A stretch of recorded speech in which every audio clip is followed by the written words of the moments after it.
Hey guys, it's Vanessa. And I'm Valeria. And we're going to be talking about our favorite films and TV that we've been watching lately. So stay tuned to see what we say. 1, 2, 3.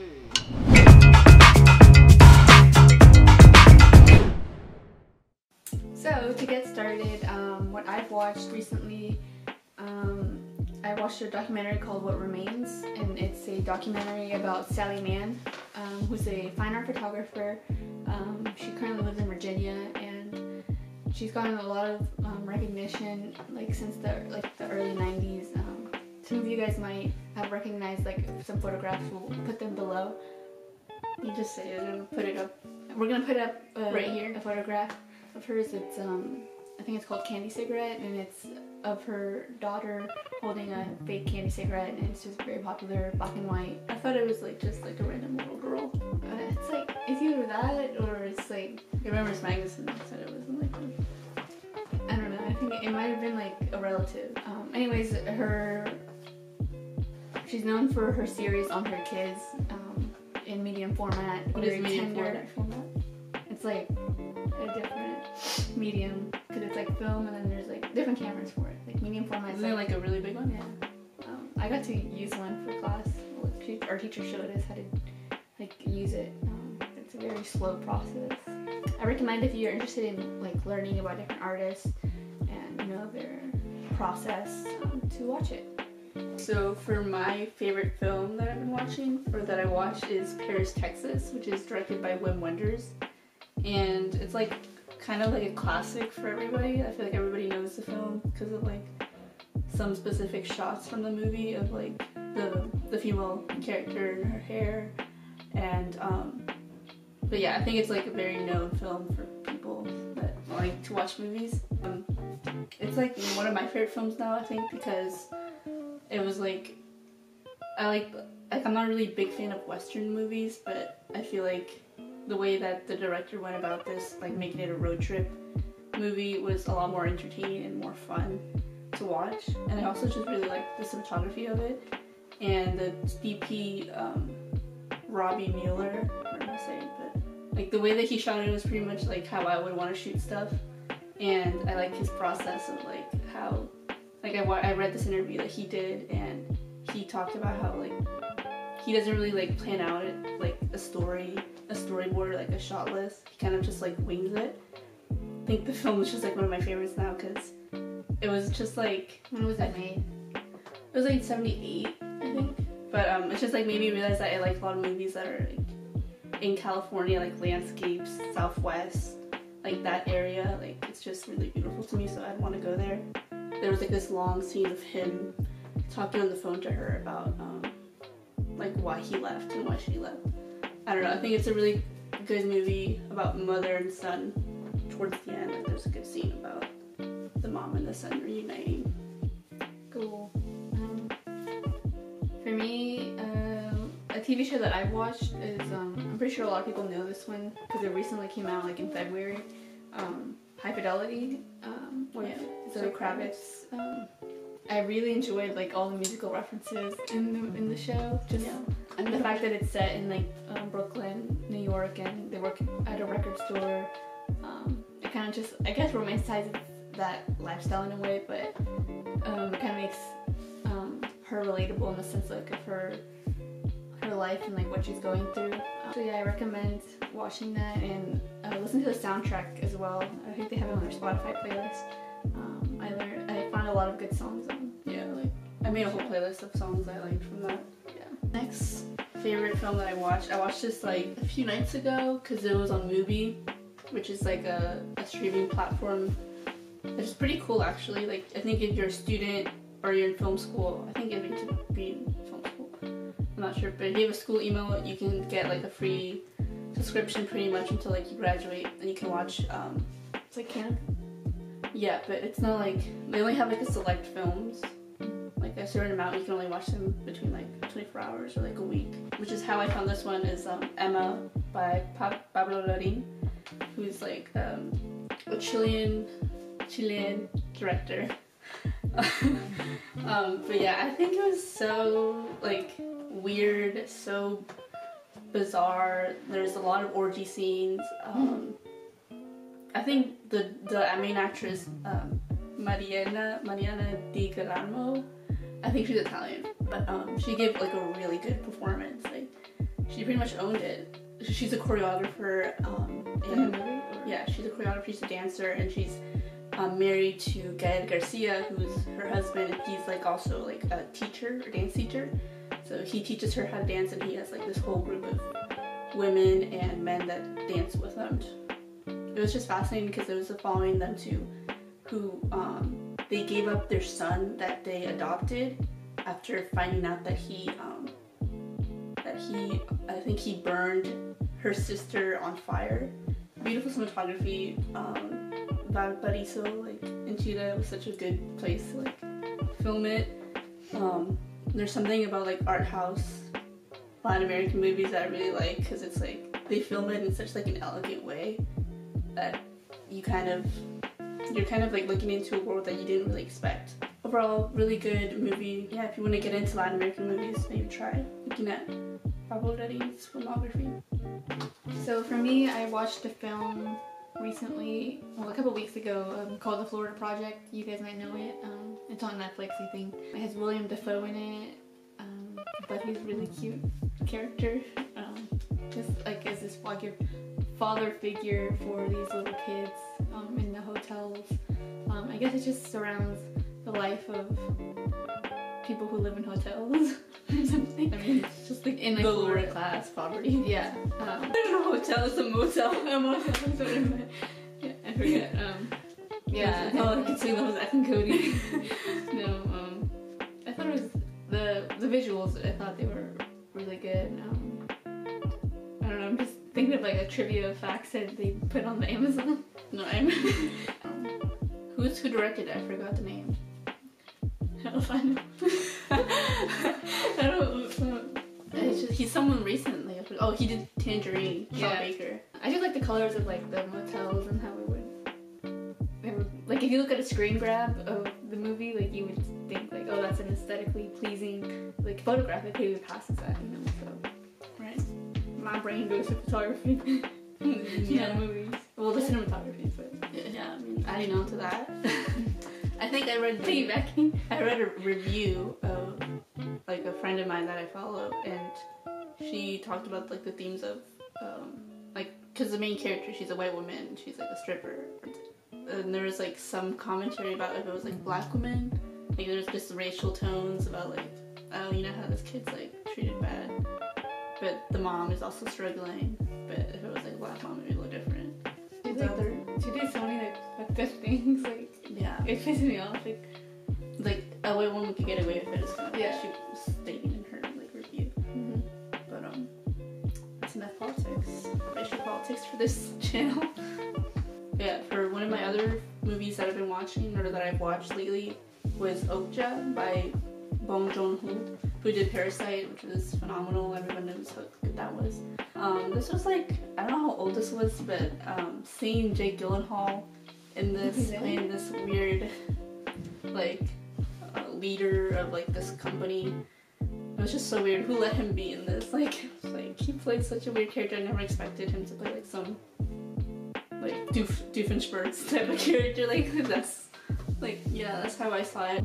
It's basically a movie about like a pig and this little girl who has like a big relationship with this like mutated pig, I think, or like basically she has like it's like her pet, and it's a lot about like how corporations take animals and like basically it's a movie about animal cruelty, and it's a movie about like abuse that animals have and how corporations and businesses play a big part in that.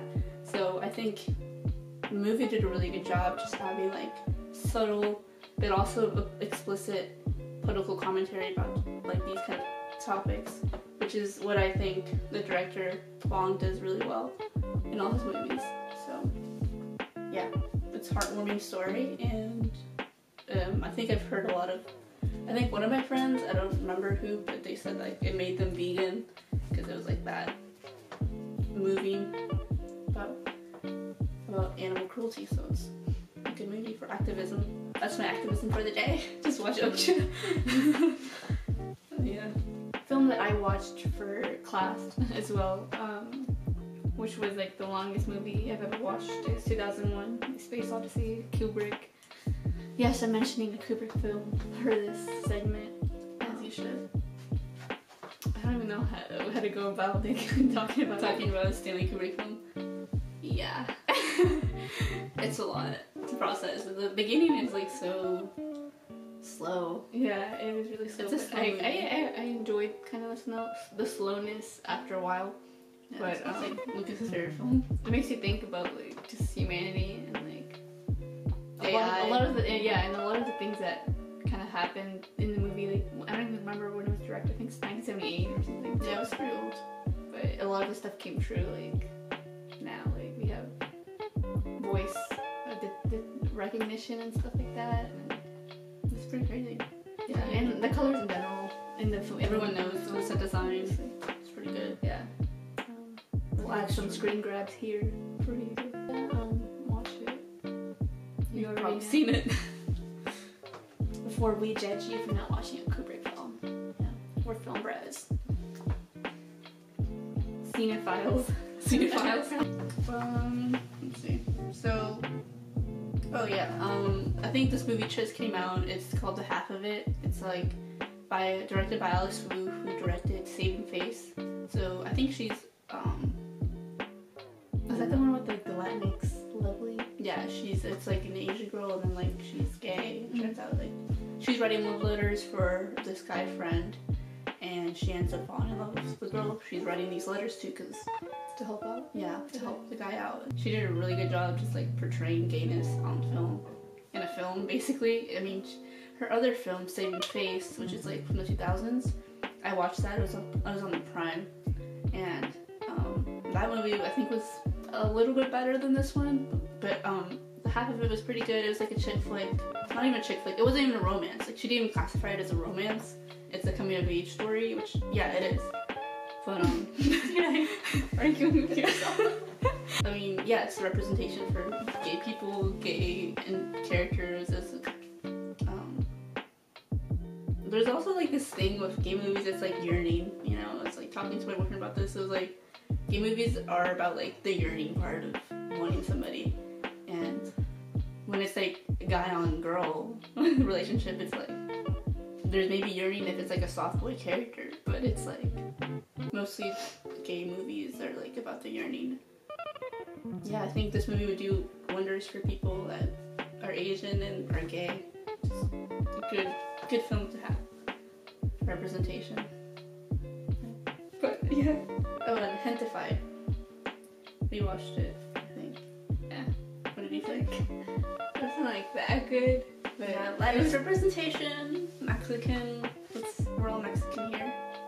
tacos and stuff. There were points in that show where it did bring more talk or conversations about sexuality again. Like I even got my parents to watch it, and they watched it, and they thought it was interesting how open, I guess, gayness was in that show. And obviously, like people, like older audiences are gonna think like, "Whoa, this is a lot to watch." Yeah. Like I don't know, it's a good feel-good brown TV show, I guess. Yeah.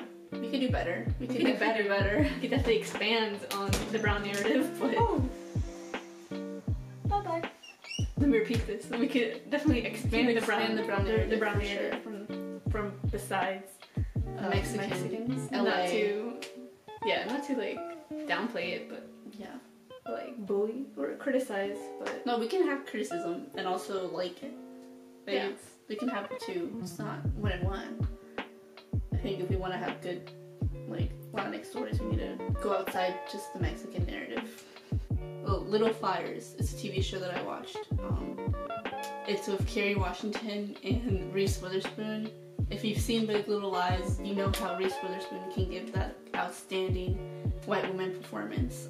It's quite excellent right there.